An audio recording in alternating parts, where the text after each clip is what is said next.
orang tua kita berwasiat saja, seorang anak takut tidak melaksanakan wasiatnya. Bagaimana kalau yang berwasiat itu Nabi? Tentu harusnya kita seorang muslim lebih paham bagaimana wasiat Rasul untuk kita amalkan. Apa saja wasiat Nabi SAW? Asyrul muslimat wal muslimin rahimani wa rahimakumullah. Wasiat yang pertama, pada Hajjatul Wada, Nabi SAW banyak mewasiatkan kepada kita, tapi saya pilih yang penting-penting saja.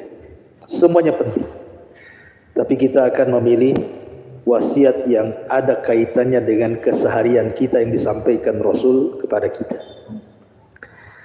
Yang pertama, Nabi SAW mengingatkan kepada kita soal persatuan dan ukhuwah. Kata Nabi SAW, ayyuhan nas, inna rabbakum wahid, wa inna abakum wahid, kullukum min adam wa adamun min turab. Wahai manusia, kata Nabi SAW, Rabb kalian satu, kemudian buyut kalian juga satu. Kalian semua turunan Adam, dan Adam tercipta dari tanah. Kemudian kata Nabi SAW, la fadla bainal arabi wal a'jam, walal aswad alal ahmar illa bitaqwallah. Tidak ada bedanya antara kalian, baik anda yang berkulit hitam atau berkulit putih, karena yang membedakan kalian hanyalah ketakwaan kepada Allah Subhanahu wa ta'ala. Kemudian Rasul membacakan ayat, inna akramakum indallahi atqakum. Sungguhnya orang yang paling mulia di antara kalian adalah orang yang bertakwa di antara kalian. Penggalan wasiat ini dari khutbatul hajah atau khutbah hajjatil wada ini, ada hal yang penting dalam poin ini. Apa itu? Tentang persatuan. Karena sekarang di tengah-tengah kaum muslimin sendiri banyak berpecah. Tentu karena berbagai macam masalah. Jangankan urusan partai, urusan yang terkecil saja, kadang-kadang sesama pengurus masjid yang sudah jelas-jelas ngurus masjid, artinya ngurus ibadah, itu saja bisa pecah hanya gara-gara rebutan kapling dalam masjid. Artinya bahwa ketika orang tidak paham tentang makna persatuan, maka dia terjatuh kepada perpecahan. Dan perpecahan itu bahaya sekali, karena bisa melemahkan kaum muslimin.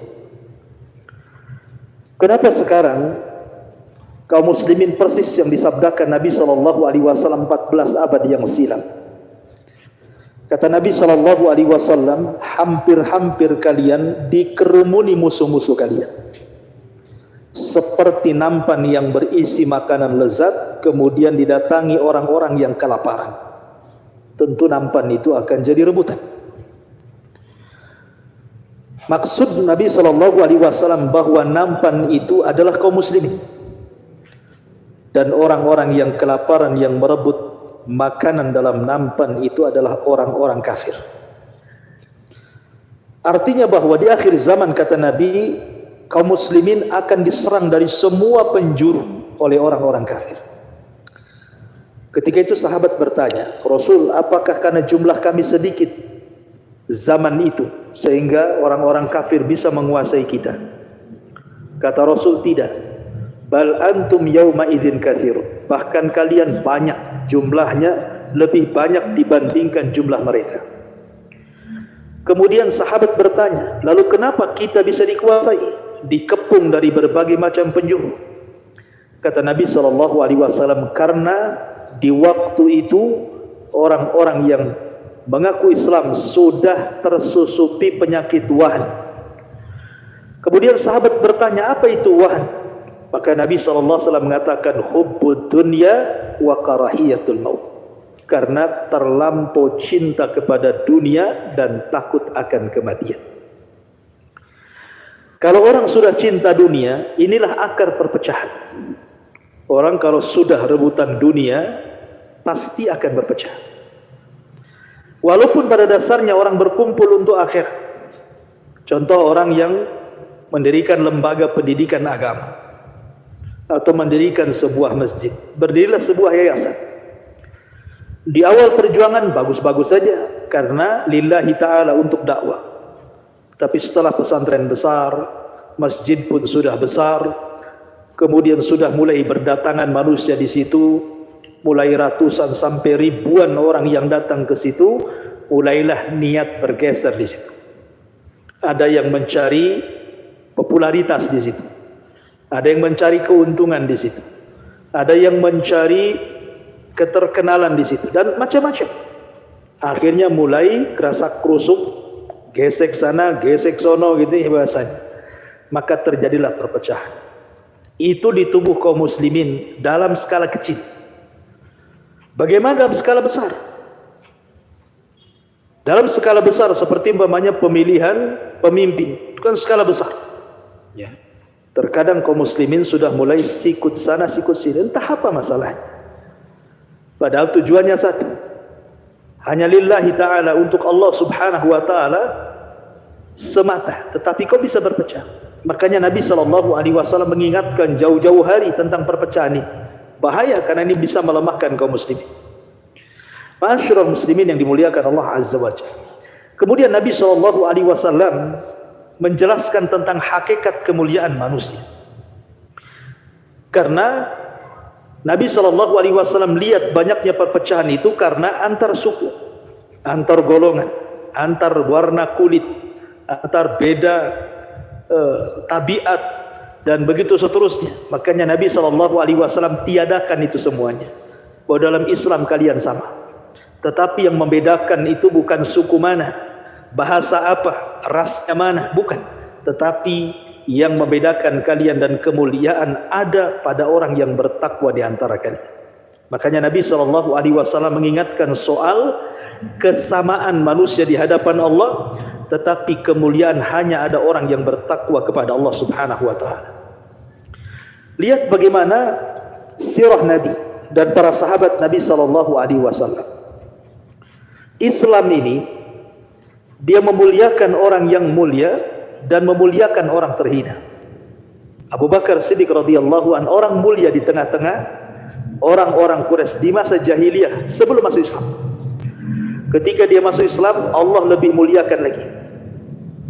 Bahkan dijadikan khalifah kedua setelah Nabi SAW, dan dimuliakan sampai hari ini.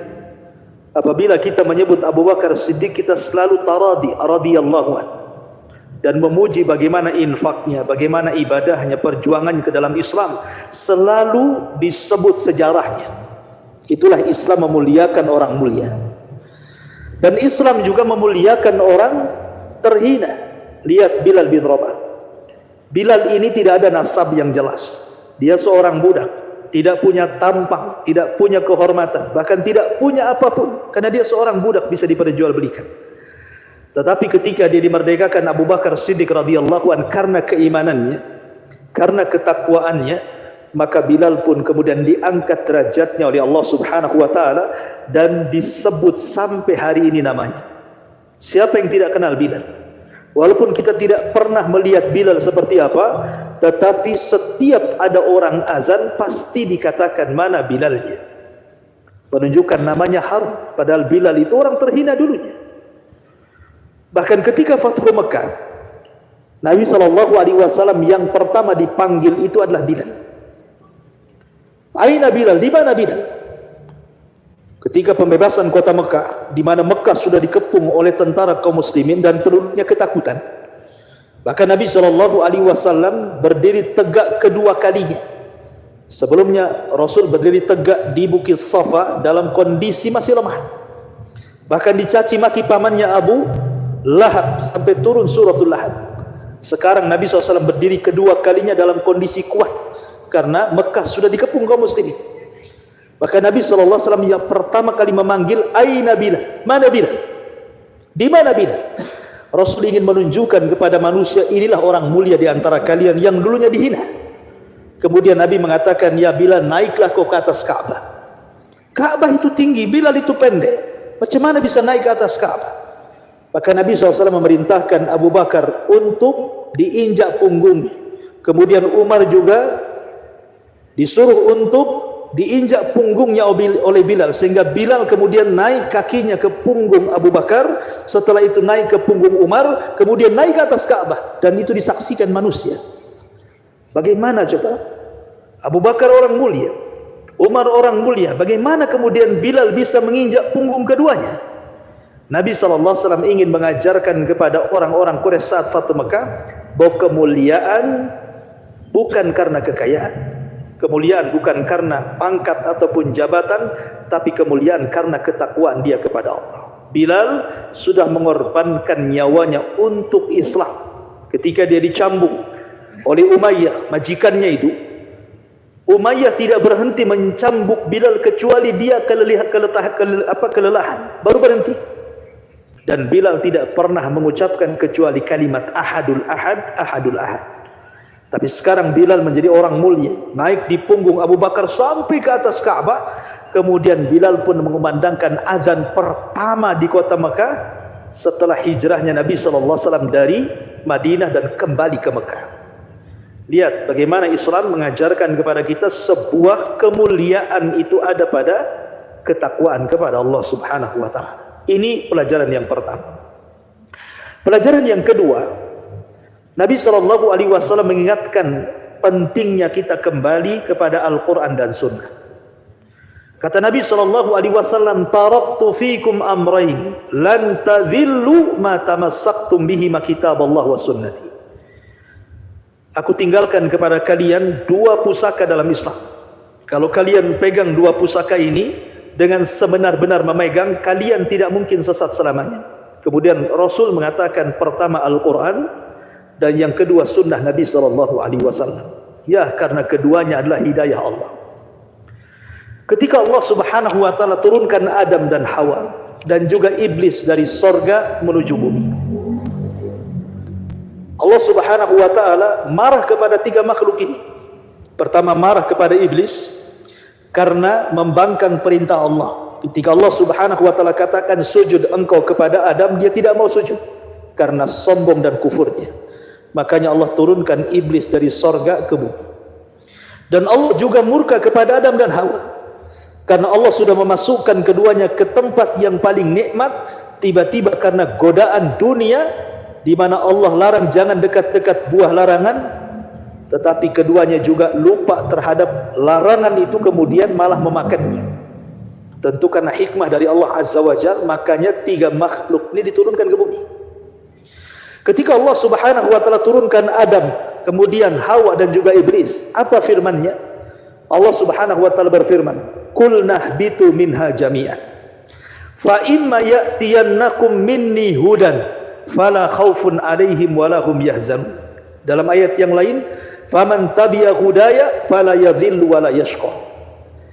Allah berfirman, wahai Adam, wahai Hawa, wahai iblis, turunlah kau di sorga ke bumi. Ada yang mengatakan Adam diturunkan di Sri Lanka, kemudian Hawa diturunkan di Jeddah, dan iblis diturunkan di lautan. Makanya istana iblis itu di tengah lautan. Maka Allah katakan, nanti setelah kalian berada di bumi, kami akan turunkan petunjukku. Maka siapa yang mengikuti petunjukku, kalian tidak akan sedih dan tidak akan takut. Dalam ayat yang lain, kalian tidak mungkin tersesat dan tidak mungkin celaka. Ahli tafsir banyak yang mengatakan, apa yang dimaksud petunjuk yang diturunkan Allah Subhanahu wa Ta'ala, yang Allah katakan siapa yang mengikuti petunjuk ini tidak akan sesat dan tidak akan celaka, tidak akan takut dan tidak akan sedih. Ulama tafsir mengatakan bahwa petunjuk itu yang dimaksud adalah kitab-kitab yang turun dari langit dan rasul-rasul yang diutus di bumi. Artinya, barang siapa yang mengikuti Nabi Musa dan Taurat di zamannya, maka dia tidak mungkin tersesat dan tidak mungkin celaka. Barang siapa yang mengikuti Daud dan juga Zabur di zamannya, maka dia tidak mungkin tersesat dan tidak mungkin celaka. Barang siapa yang mengikuti Isa dan juga Injilnya di zamannya, ingat di zamannya, maka dia tidak mungkin tersesat dan tidak celaka. Maka barang siapa yang mengikuti Rasul, tentunya dia Rasul terakhir, karena zaman-zaman Musa sudah lewat, zaman Nabi Daud sudah lewat, zaman Nabi Isa sudah lewat. maka petunjuk itu ada hanya pada Nabi SAW dan Al-Quran yang dibawanya. Maka siapapun yang mengikuti Nabi SAW dan Al-Quran yang dibawanya, maka fala yadhillu, tidak akan sesat, wala yashqa, dan tidak mungkin celaka, fala khaufun, tidak mungkin takut, wala hum yahzanun, dan tidak mungkin bersedih hati. Artinya bahwa siapapun yang mengikuti petunjuk Allah, Al-Quranul Karim, dan juga Rasul yang membawanya Nabi SAW berupa sunnah-sunnahnya, tidak akan tersesat kita. Tapi orang yang menjauh daripada sunnahnya, menjauh daripada Al-Quran dan sunnah, maka siap-siap sesat hidupnya. Makanya orang yang jauh dari Al-Quran itu hidupnya susah. Allah mengatakan, faman a'rada an dzikri fa inna lahu ma'isyatan dhanka. Siapa yang jauh dari petunjukku, maksudnya Al-Quran, peringatanku, maksudnya Al-Quran, tidak pernah membacanya, tidak pernah mempelajarinya, tidak pernah mendengarkan wejangan-wejangan tentang isi Al-Quran, maka hidupnya pasti akan susah. Hatinya itu akan terasa susah sekali, walaupun dia kaya, walaupun dia punya pangkat jabatan, walaupun punya pangkat dan jabatan, hidupnya akan banyak masalah, pasti itu. Tapi orang yang biasa membaca Quran, setiap hari dia target sekian lembar atau mungkin sekian ayat, insya Allah Quran itu membawa ketenangan. Makanya Allah mengatakan, ala bidzikrillahi tatmainnul qulub. Ingat, dengan mengingat Allah, dengan membaca Al-Quran dan mempelajarinya, hati kita akan tenang.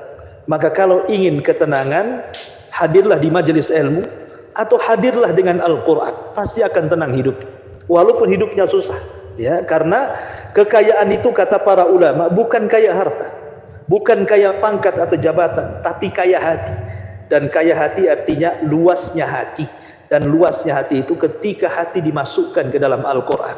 Karena Allah Subhanahu wa ta'ala, Rasul mengatakan, khairukum man ta'allama al-Qur'ana wa 'allama. Sebaik-baik kalian adalah orang yang belajar Al-Quran dan mengajarkan Al-Quran, walaupun untuk anak-anak.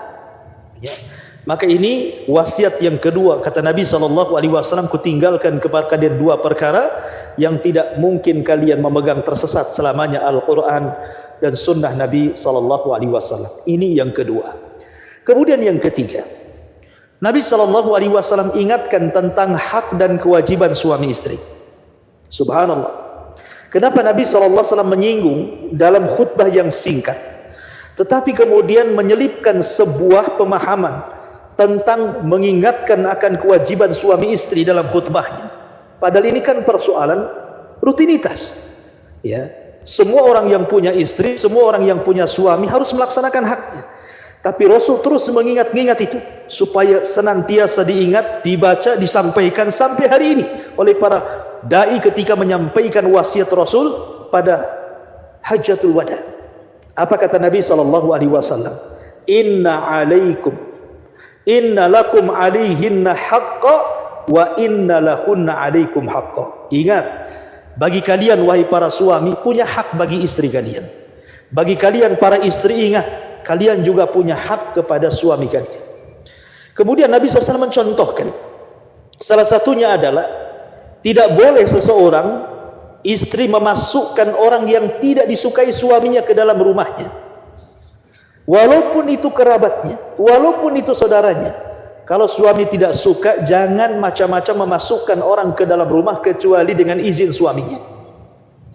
Apalagi kalau seandainya, kata Nabi SAW, kalau sampai dia an ya'tina bi fahishatin mubayyinah, seorang istri kemudian berani selingkuh di belakang suaminya. Selingkuh ini tidak mesti kemudian melakukan hubungan dengan suami orang, tidak. Arti selingkuh fahisha dalam ayat Al-Quran ini umum. Boleh saja dia menjelek-jelekan suami di belakangnya. Mungkin dia ngobrol dengan tetangganya, suaminya pula dijelek-jelekannya. Berapa suami mau ngasih uang? Oh, 1 bulan 2 juta. Aduh, suami saya 100 pun tidak, kan itu. Masih enaklah kau punya suami, tidak seperti suamiku. Ini kan kurang ajar. Ya. Jangan menjelek-jelekan suami di belakang. Bagaimanapun itu suami. Ya, mau dia apapun dia yang satu kamar dengan Anda, kok dia dijelek-jelekan pula? Ya. Kalau itu sudah tersebar, nanti tetangga akan cerita. Pantas saja itu si Anu itu seperti itu. Dia pernah cerita sama saya begini begitu. Akhirnya kemudian jadi tersebar. Awalnya ibu yang menjelek-jelekan, akhirnya tetangga pula ikut menjelek-jelekan. Itu namanya fahisyah. Ya, itu perselingkuhan. Walaupun tidak mesti dengan laki-laki orang, tapi membanding-bandingkan suami dengan suami orang. Ya kan? Maka yang seperti ini jangan dilakukan. Dan yang lebih parah lagi kata Nabi SAW, kalau sampai kemudian seorang istri bercerita urusan internal ranjang, itu lebih parah lagi. Ya, maka itu tidak boleh. Makanya kata Nabi SAW, kalau ada perempuan yang seperti ini, Allah sudah izinkan kepada para suami, pertama pisah ranjang, yang kedua boleh memukul. Tetapi pukulan yang tidak berbekas, artinya jangan memukul di wajah. Boleh pukul yang lain. Pukul pahanya, pukul kakinya, tapi jangan sampai pincang pula. Artinya bahwa Islam mengajarkan boleh hanya untuk sebuah pelajaran saja. Dan kalau seandainya mereka tidak mau berhenti, maka sudah diizinkan untuk berpisah. Tapi kalau mereka kemudian tobat dan berhenti, kata Rasul, fa'alaihinna rizquhunna wa kiswatuhunna bil ma'ruf. Maka suami masih diizinkan memberikan rizki dan juga memberikan pakaian kepada mereka. Artinya di sini Nabi SAW, walaupun kalimat ini sangat singkat, tetapi ini mewakili semua hak dan kewajiban. Rasul hanya menyentil sedikit saja. Artinya bahwa dari yang ini saja harus diamalkan. Maka yang lebih besar hak seorang istri taat kepada Allah, kemudian kepada suami, dan juga tanggung jawab suami kepada istri berupa memberikan rizki. Itu kan ada dua, ada rizki berupa makanan, ada rizki berupa ruhani. Rizki berupa makanan ma'ruf lah ya, berupa dunia, ada rumah, ada makanan, ada pakaian dan begitu seterusnya. Tetapi yang paling penting ada ruhaninya. Ajari mereka untuk sama-sama masuk surga. Makanya Nabi SAW mengatakan, rahimallahu rajulan, semoga Allah merahmati seorang laki-laki kalau di malam hari dia terbangun, memandang istrinya, kemudian mengajak sholat bersama, ya, kalau tidak mau ambil kemudian perciki di wajahnya air supaya dia bangun. Ya, sampai Rasul mengatakan rahimallahu rajulan, semoga Allah merahmati suami yang seperti itu. Suami yang suka membangunkan istrinya sholat malam. Tapi di zaman sekarang tidak ada yang bangun, ya kan? Istri ya tidak bangun juga, kecuali punya anak kecil, itu pun karena ingin nyusui anaknya, bukan untuk sholat malam, kan itu ya. Artinya di sini Nabi SAW ingatkan tentang hak suami istri. Kemudian Nabi SAW juga ingatkan di akhir hadis, Rasul mengatakan, ingat, kalian akan ditanya soal aku, kata Rasul. Jadi semua para nabi itu akan ditanya oleh Allah. Kata Nabi SAW, kalian semua satus'aluna anni, akan ditanya soal aku. Fama antum qailun, kira-kira jawaban kalian apa? Karena nanti pada hari kiamat semua manusia akan dikumpulkan di padang mahsyar. Kemudian para nabi akan dipanggil satu persatu. Nuh alaihi salatu wasallam akan dipanggil oleh Allah. Kemudian Nuh dikatakan, ya Nuh, sudahkah kau sampaikan risalahku kepada umat? Maka Nuh alaihi salatu wasallam mengatakan, sudah ya Rabb. Maka Allah subhanahu wa ta'ala akan memanggil umatnya, wahai umat Nuh, betulkah Nuh menyampaikan risalahnya kepada kalian? Kata umatnya, kadzab, dusta wahai Rabb. Dia tidak pernah menyampaikan risalahnya kepada kami semuanya. Dia dusta. Lihat bagaimana umat Nuh mendustakan Nuh. Maka Allah berbalik tanya kepada Nuh, Nuh, lihat umatmu mengingkari engkau sudah menyampaikan risalah kepada mereka. Kira-kira kau punya saksi tidak bahwa engkau sudah menyampaikan risalahnya kepada umatmu? Maka Nuh mengatakan punya. Maka Allah mengatakan siapa? Kemudian Nuh mengisyaratkan kepada Nabi SAW. Maka Rasul dipanggil di hadapan Allah. Kemudian Allah mengatakan, ya Muhammad, apakah engkau akan menjadi saksi kepada Nuh sementara jarak kamu dengan Nuh itu beratus-ratus tahun, berabad-abad? Macam mana engkau akan menyaksikan Nuh menyampaikan risalahnya? Maka Rasul SAW mengatakan begini, ya Allah, aku memang tidak pernah melihat Nuh berdakwah, menyampaikan risalahmu kepada umatnya. Tetapi yang mengatakan Nuh menyampaikan risalah kepada umatnya itu adalah engkau sendiri. Kemudian Allah mengatakan, bagaimana mungkin Aku mengatakan seperti itu. Maka Rasul mengatakan, ya, engkau sudah mengatakannya. Kemudian Nabi SAW membacakan suratun Nuh, bahwa Nuh sudah menyampaikan risalah kepada umatnya. Maka Nuh selamat karena persaksian Nabi SAW. Termasuk juga Rasul pun akan ditanya. Makanya semasa hidup sebelum wafatnya Rasul mengatakan, kalian akan ditanya soal aku. Kira-kira kalian akan ngomong apa? Maka sahabat Nabi SAW mengatakan, ya Rasulullah, qad addaita wa nasahta wa balagta. Rasul, engkau sudah menyampaikan semuanya. Engkau sudah menasihati kami. Engkau sudah menyampaikan semuanya kepada kami.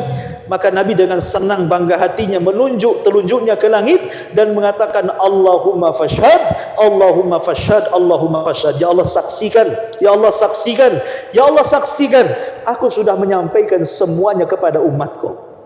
Artinya bahwa Nabi SAW ingin meyakinkan kepada para sahabat dan kepada kita semuanya bahwa tidak ada satupun ajaran Islam kecuali telah sampai kepada kita, sehingga tidak ada lagi hujah kita di hadapan Allah dan mengatakan Rasul tidak pernah menyampaikan perkara ini. Anda dusta, karena semua sudah disampaikan. Tidak ada jalan menuju surga, sudah dijelaskan. Tidak ada jalan yang menjauhkan Anda dari neraka, sudah dijelaskan. Makanya di akhir-akhir hayat Rasul, ketika Hajjatul Wada, turun surah Al-Maidah. Al-yawma akmaltu lakum dinakum wa atmamtu alaikum ni'mati wa raditu lakumul Islam Madinah. Pada hari ini ku sempurnakan kepada kalian agama Islam, ku sempurnakan nikmatku, nikmat Islam kepada kalian, dan ku ridhoi Islam sebagai agama kalian. Artinya Islam sudah sempurna, tidak perlu ditambah dan tidak perlu dikurangi, karena kesempurnaan Islam sudah disampaikan Rasul. Tidak ada satu ayat yang dikorupsi Nabi, ya, kecuali sudah disampaikan kepada kita. Ma'asyiral muslimin yang dimuliakan Allah Azza wa Jalla, ini petikan wasiat Rasul ketika Hajjatul Wada. Tapi di sana ada petikan wasiat Nabi SAW sebelum wafatnya Rasul. Karena gini, setelah sepulangnya Nabi SAW dari haji terakhir beliau pada tahun 10 Hijriah itu, ya, Nabi SAW pulang. Kemudian 9 hari sebelum wafatnya Rasul, Nabi SAW mengunjungi kuburan syuhada Uhud. Kata Nabi SAW ketika sampai di syuhada Uhud, di kuburan syuhada Uhud itu, Rasul mengucapkan salam. Assalamualaikum ya syuhada Uhud, antum sabikun wa inna bikumul lahikun. Keselamatan bagi kalian wahai syuhada Uhud. Keselamatan bagi kalian wahai Hamzah, termasuk pamannya Rasul juga dikubur di Uhud, karena termasuk satu di antara 70 syuhada Uhud. Rasul pun mengucapkan salam kepada Hamzah pamannya yang merupakan singa Allah dalam peperangan. Kemudian Rasul mengatakan, kalian semua sudah mendahului kami dan kami pun akan menyusul kalian. Ingat ini, kalimat ini penting sekali. Kalimat Nabi SAW, kalian semua sudah mendahului kami dan kami semua akan menyusul kalian. Ingat bahwa sebuah kematian itu adalah sebuah kepastian. Terkadang kita ini tidak tersentuh dengan adanya kematian, kan? Kadang-kadang tetangga kita meninggal, kita menyaksikan dia meninggal. Bahkan kita mengantarkan ke kuburannya. Kita melihat bagaimana jasad itu dimasukkan ke liang lahat, bahkan dikuburkan, kita pun ikut menguburkannya. Tetapi terkadang hati ini tidak tergerak bahwa ucapan Nabi SAW kita ucapkan kepada orang itu, engkau sudah mendahului kami dan kami pun akan menyusul kalian. Kenapa coba? Kenapa hati kita keras gitu ya? Kenapa kita kemudian tidak berpikir mengucapkan kalimat yang sama yang diucapkan Rasul kepada syuhada Uhud? Karena hati kita sudah terpenjara dengan syahwat dunia, sehingga mengeras. Seolah-olah kita memandang orang mati itu kayak orang hidup saja. Seolah-olah dia masih hidup, belum meninggal, sehingga tidak tersentuh bahwa kita akan seperti dia gitu. Padahal Nabi SAW mengatakan seperti itu untuk menyentuh hati kita bahwa setiap kita melihat orang itu meninggal atau melihat kuburan kaum muslimin yang sudah dikubur, maknanya kita diingatkan soal kematian, bahwa kalian itu telah mendahului kita dan kami juga akan menyusul kalian. Harusnya itu yang ditanamkan, supaya ketika kita lewat di kuburan, ziarah kubur, mengantarkan jenazah itu ada ibrah, supaya setelah itu ada kehidupan yang jauh lebih baik lagi, bahwa kita akan menyusul mereka. Kemudian yang kedua, ketika Nabi SAW mengingatkan soal syuhada Uhud, soal orang-orang yang mati syahid di Uhud itu, seolah-olah Rasul mengatakan, hei para sahabat yang masih hidup, yang ikut bersama Nabi, kalian sekarang ini sudah enak, kalian sudah bisa membebaskan kota Mekah, kalian sudah haji yang merupakan hajatul akbar, haji besar, 124.000 yang mengikuti haji Rasul itu. Kalian sudah enak, sudah merdeka, tidak ada lagi yang mengancam kalian, kalian tidak menyembah berhala lagi, kalian sudah masuk ke dalam tauhid semuanya, tidak ada yang lagi musuhi kalian. Itu berkat siapa kalau bukan karena mereka? Ya, jadi kesenangan kalian hari itu karena perjuangan mereka para syuhada Uhud itu. Rasul ingin mengingatkan bahwa jangan pernah melupakan sejarah, bahwa kalian seperti itu karena jasa mereka. Ya, makanya kita juga hari ini kita bisa ngaji di tempat ini, kemudian Anda juga bisa bekerja dengan terang, Anda bisa mentauhidkan Allah, Anda bisa sholat di mana saja, Anda bisa melaksanakan sholat ini, itu karena siapa coba? Karena perjuangan Nabi SAW dan para sahabatnya. Darah mereka tumpahkan, waktu mereka habiskan, harta mereka curahkan hanya untuk perjuangan di jalan Allah. Tiba-tiba kita melupakan sejarah para sahabat, tiba-tiba kita melupakan sejarah Nabi yang sudah berdarah-darah untuk memperjuangkan Islam kepada kita, sampai ada orang yang tidak tahu sejarah, sehingga karena tidak tahu sejarah sekarang sudah enak, tiba-tiba berani mencela Nabi SAW, mencela nama Nabi SAW, mencela para sahabat Nabi SAW. Kalau bukan karena Allah kemudian mereka, kita sudah tidak tenang hari ini. Boleh jadi kita ini para penyembah berhala, boleh jadi kita bukan orang yang merdeka di atas tauhid, boleh jadi kita ini penyembah patung-patung dan penghuni neraka jahanam khalidina fiyah yang akan dikekalkan di dalamnya. Artinya bahwa sejarah itu jangan pernah dilupakan. Makanya Rasulullah SAW memandang para syuhada Uhud itu seolah-olah mengingatkan karena jasa mereka lah kita jadi seperti ini, maksudnya. Alhamdulillah. Ya. Makanya kita heran kalau di zaman sekarang kemudian ada orang yang berani mencela nama Nabi SAW, disandarkan dengan minuman keras umpamanya, dibuat karikatur. Bahkan ada yang mencela para sahabat, mengatakan Abu Bakar, Umar kafir dan begitu seterusnya. Anda tidak ingat bagaimana perjuangan mereka, darah mereka cucurkan untuk kita, ya kan? Oleh karena itulah maka pentingnya kita itu jangan pernah melupakan sejarah, termasuk sejarah bangsa kita juga kan. Dulu yang memerdekakan Indonesia ini siapa? Kalau bukan kalimat takbir, kalau bukan para ulama dan para santri kan begitu kan. Terkadang setelah kita merdeka dilalaikanlah pula jasa-jasa mereka, tidak dihormati mereka, dan cenderung dilupakan, kemudian membuat sekehendaknya dihancurkan negara ini dengan dirusak moralnya. Ma'asyiral muslimin yang dimuliakan Allah Azza wa Jalla. Maka Nabi SAW mengingatkan soal sejarah. Kata Rasul SAW, Assalamualaikum ya syuhada Uhud. Keselamatan bagi kalian wahai syuhada Uhud. Kalian sudah mendahului kami pun akan menyusul kalian. Kemudian Rasul pulang. Di tengah jalan Nabi SAW tiba-tiba menangis. Sahabat heran. Kemudian sahabat bertanya, Rasul, kenapa anda menangis? Kata Nabi SAW, wadidtu an alhaq bi ikhwani. Aku rindu ingin berjumpa dengan kawan-kawanku. Sahabat heran dan mengatakan, awalasna ikhwanuka ya Rasulullah.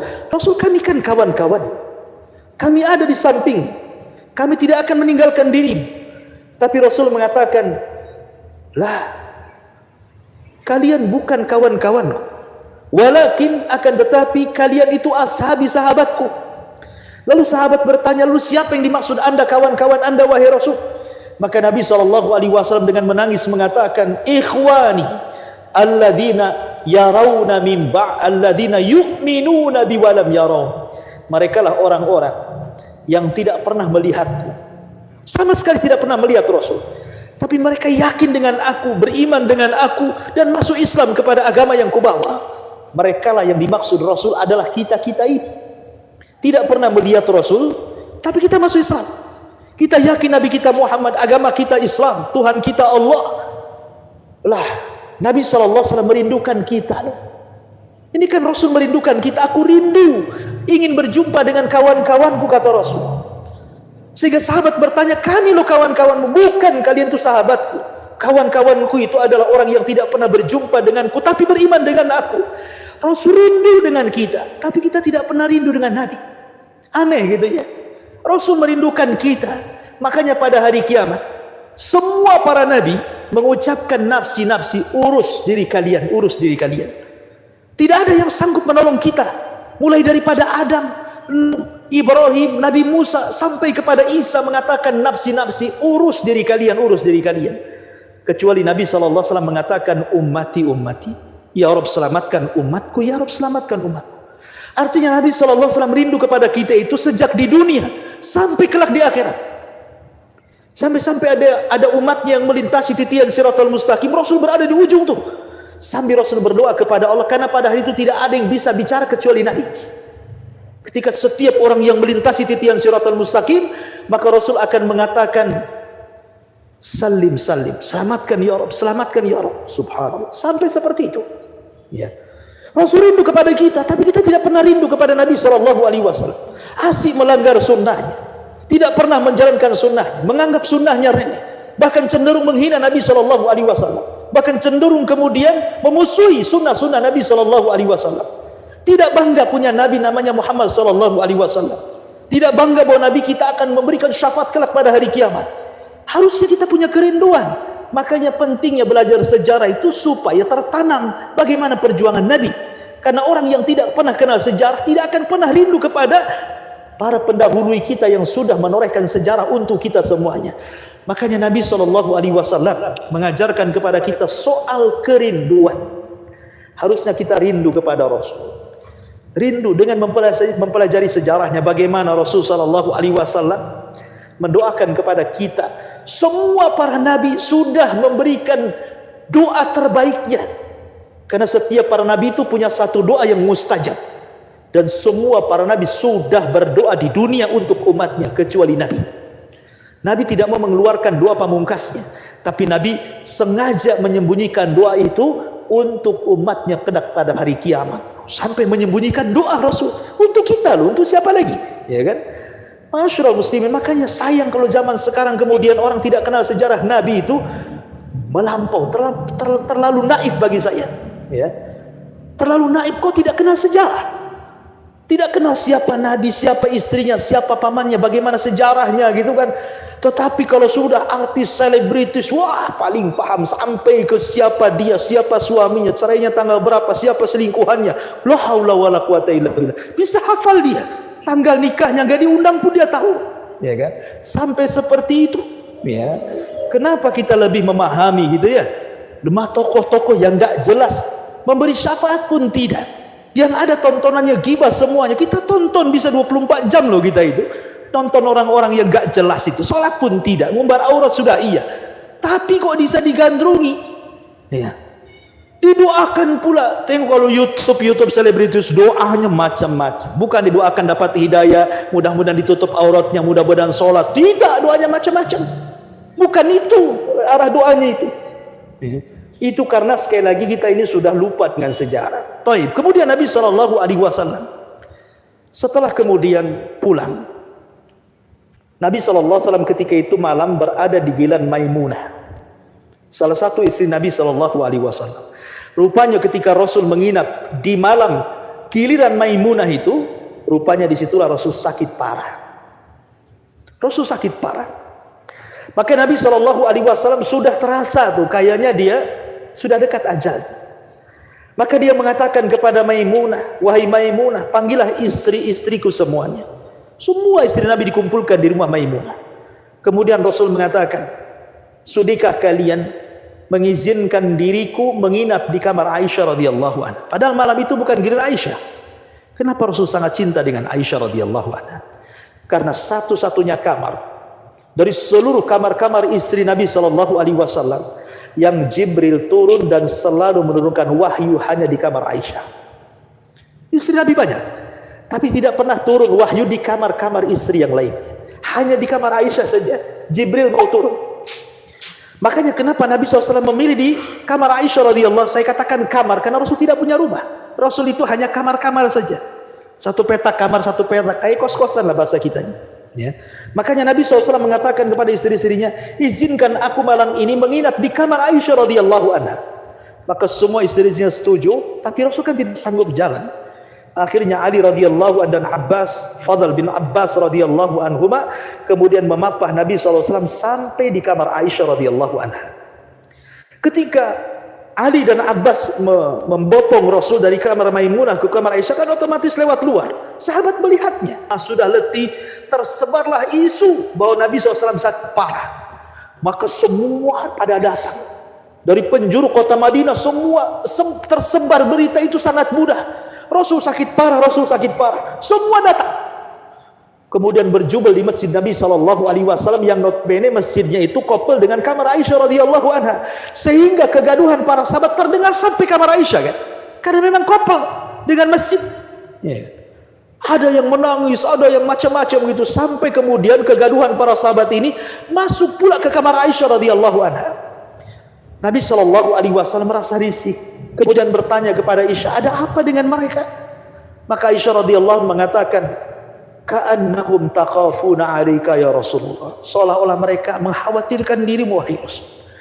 Ketika Nabi SAW melihat ada kekhawatiran di para sahabat, maka Rasul meminta agar Ali dan Fadl datang membopong Rasul dan ingin berhadapan dengan para sahabatnya, dan itu detik-detik terakhir. Akhirnya kemudian Nabi SAW dibopong oleh Fadl dan juga Ali radhiyallahu an menghadap para sahabat yang sudah berkumpul di Masjid Nabawi. Kemudian dengan lunglainya Rasul naik ke atas mimbar, dan itu wasiat terakhir. Rasul tidak pernah berwasiat setelah ini. Kemudian Nabi SAW naik ke atas mimbar, kemudian melihat para sahabat yang sudah mulai mengkhawatirkan diri. Apa kata Nabi SAW? Ayyuhan nas, wahai manusia, kata Rasul, wallahi mal faqra ahsya alaikum, demi Allah bukanlah kefakiran yang aku takutkan menimpa kalian. Bukan. Aku enggak takut kalian miskin sepeninggalku gitu. Aku enggak takut kalian itu kerek sepeninggalku. Enggak mungkin, mustahil. Bukan itu yang aku takutkan. Bukanlah kefakiran yang aku takutkan. Justru kata Rasul, walakin ahsya an tubsatad dunya. Justru yang aku takutkan kalau kalian jadi kaya. Ya. Kalau kalian jadi kaya, dan kayanya itu kalian berlomba-lomba mengejarnya, fatanafasuha kama tanafasal ladzina min qablikum fatuhlikakum kama ahlakatkum. Kemudian kalian sibuk mengejar dunia tanpa memilih halal haram, seperti orang-orang dulu juga sama mengejar dunia seperti itu, maka Allah akan hancurkan kalian seperti Allah hancurkan umat sebelum kalian. Kemudian Nabi SAW mengingatkan soal pentingnya sebelum wafatnya. Nabi SAW ingin supaya jangan sampai ada hutang masuk ke dalam kuburan. Jangan sampai ada hutang masuk ke dalam kuburan. Kata Nabi SAW, walaupun sebagian ulama mengatakan hadis ini dhaif, tapi hadis ini masyhur, dicatat oleh ahli sejarah. Kata Nabi SAW, wa man kuntu darabtu dhahran, kata Rasul, siapa yang dulu pernah kupukul, fahadha dhahri falyaqtas minhu, silahkan sekarang pukul aku. Rasul tidak mau ada orang yang pernah dizalimi kemudian tidak membalas kezalimannya, dan itu akan jadi hutang dia di kuburannya. Kemudian kata Nabi SAW, wa man kuntu syatamtu irdan fahada irdi falyaqtas minhu, barang siapa yang telah kucaci maki, boleh jadi semasa hidupnya kucaci dia, ku celak dia, ku maki dia, ku gibah dia, ku namimah dia, ku rendahkan dia, ku hina dia. Sekarang nih kehormatanku, hina aku sekarang, rendahkan aku sekarang, gibah aku sekarang, silakan, supaya jangan sampai hutang setelah kematian. Kemudian kata Nabi SAW, wa man kuntu akhadtu malan, oh mungkin dulu pernah ku ambil hartanya, oh pernah dulu ku zalimi dia, ku ambil haknya, fahadha mali falyakhud minhu, hartaku ada ini, mumpung masih ada, ambil hartaku. Subhanallah, di tengah-tengah keramaian seperti itu, tiba-tiba berdiri satu sahabat dan mengatakan, ya Rasulullah, liyal qisas, aku punya kisas denganmu. Bayangkan Nabi SAW dalam kondisi seperti itu lunglai, detik-detik ajalnya, sahabat sedih menangis, tiba-tiba ada orang yang kurang ngajar berdiri di hadapan Rasul dan para sahabatnya. Aku punya kisos dengan kamu, wahai Rasul. Kata Nabi SAW, siapa dia? Tolong dia suruh maju, suruh maju. Akhirnya orang ini maju. Rasul kaget, rupanya dia adalah siapa? Sahabat yang didoakan Rasul, Ukasa ibn Mihsan. Kata Nabi SAW, ya Ukasa, engkau Ukasa? Kata Ukasa, iya. Wahai Ukasa, bukankah aku sudah mendoakan dirimu? Engkau termasuk 70 ribu orang yang masuk surga tanpa hisab dan adab. Bukankah aku yang mengatakan anta minhum? Engkau termasuk mereka? Kata Ukasa, ya. Tetapi engkau yang bilang siapa yang ingin kisos, maka silahkan. Aku punya kisos. Ya. Maka Rasul mengatakan, silahkan kalau engkau memang merasa punya kisos denganku. Akhirnya Ukasa mendekat dengan Rasul, sahabat sudah marah. Datang Ali mengatakan, Rasul biar ku ganti saja. Datang Abbas, Rasul biar ku ganti saja. Datang sahabat yang lain, biar ku ganti saja. Kata Rasul, minggir. Biarkan aku dengan Ukasa. Kata Rasul SAW, ya Ukasa, emangnya kenapa kan? Kata Ukasa, Rasul, dulu ingat gak kau membariskan pasukan perang? Ketika itu aku tidak lurus barisanku dalam saf perang itu. Tiba-tiba kau ambil tongkat, kau dorong aku, dan aku tersakiti dengan dorongan tongkat itu.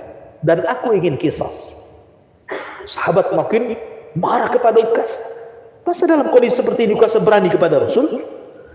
Akhirnya Rasul mengatakan, datangkan tongkat, berikan kepada Ukasa. Akhirnya diberikan tongkat itu kepada Ukasa. Kemudian Ukasa mengatakan, Rasul, dulu waktu kau dorong perutku, aku tidak pakai baju. Karena bajunya orang dulu kan kayak pakai ihram begitu saja kan. Bukan kayak antum ada kancing gini. Ya. Maka Rasul membuka tuh baju ihramnya itu. Bayangkan. Sahabat makin emosi ini kan. Makin kurang ajar nih Ukasa ini. Ya. Ketika hampir disabetkan dulu,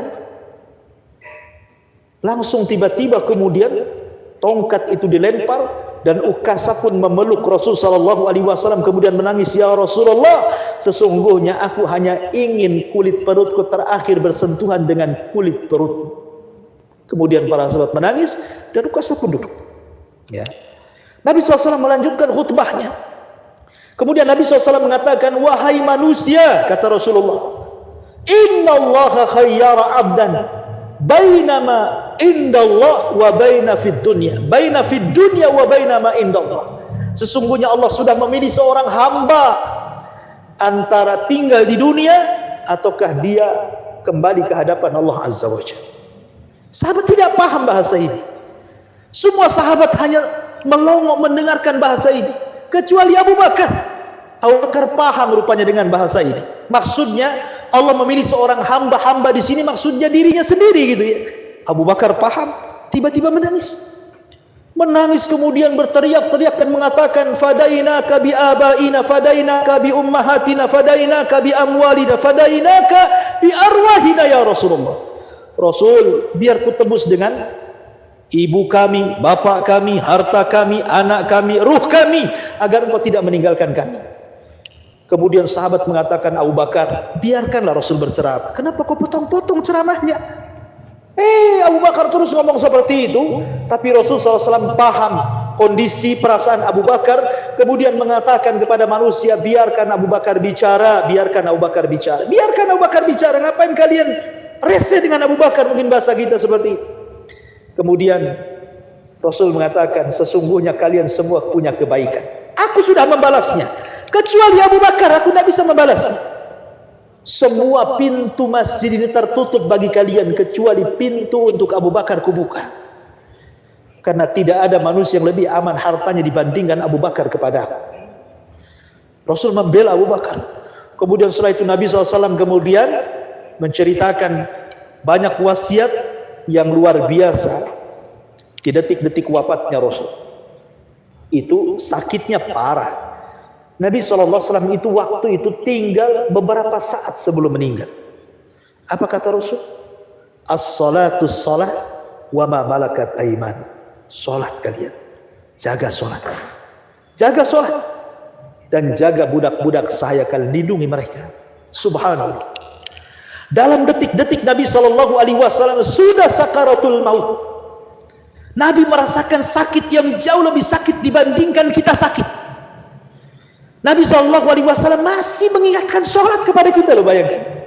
Padahal dalam kondisi Rasul sedang sakaratul maut itu. Tapi Nabi SAW mengatakan, as-salatu, salat kalian, la haula wa la quwata illa billah. Dalam kondisi seperti itu, Rasul mengingatkan sholat, menunjukkan bahwa sholat itu penting, gitu kan.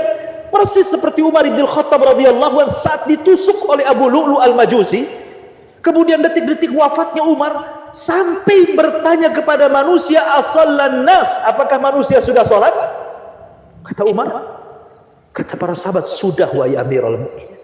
Kemudian Umar mengatakan, la hadda fil Islam liman taraka shalah. Tidak ada bagian dalam Islam orang yang meninggalkan sholat.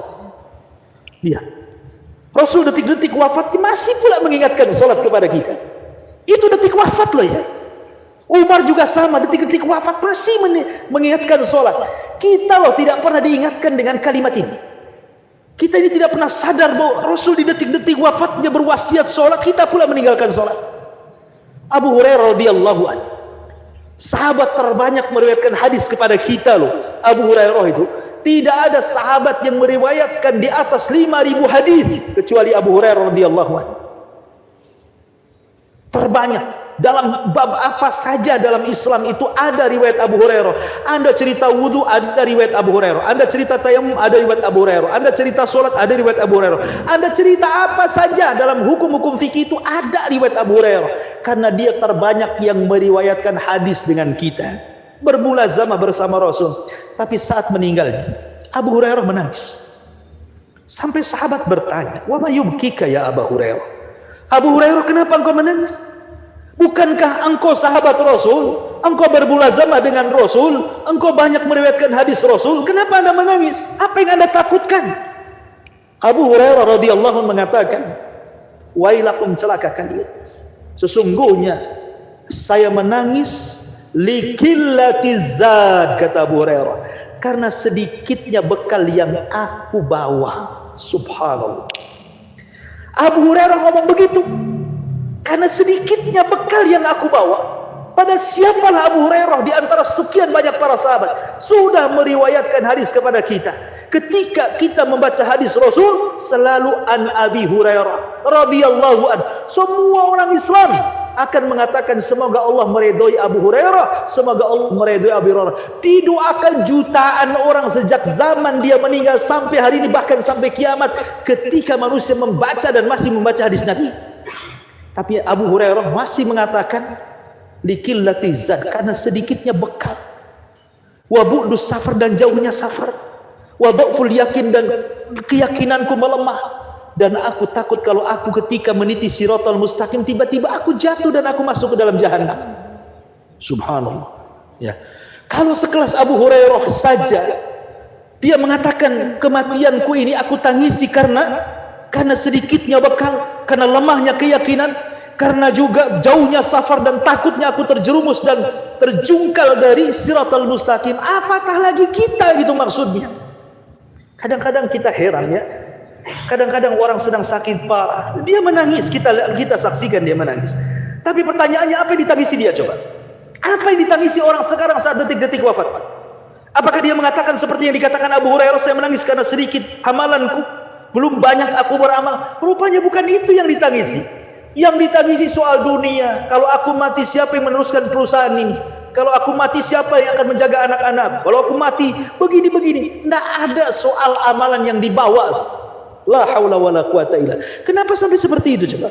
Sekali lagi, qaswatul qalbi, karena disinilah ada letak kerasnya hati.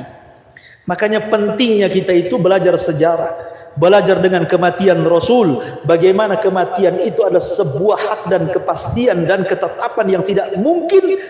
Tidak, Nabi saja bisa mati, apalagi kita. Semua para Nabi aja meninggal. Yang jahat mati, yang baik mati. Nabi mati, umatnya juga mati. Oleh karena itulah maka kematian sebuah kepastian, jadilah ibrah, pelajaran.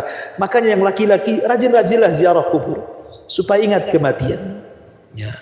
Yang perempuan ingat-ingatlah kematian. Boleh sekali-kali ziarah kubur, tapi tidak boleh sering bagi perempuan.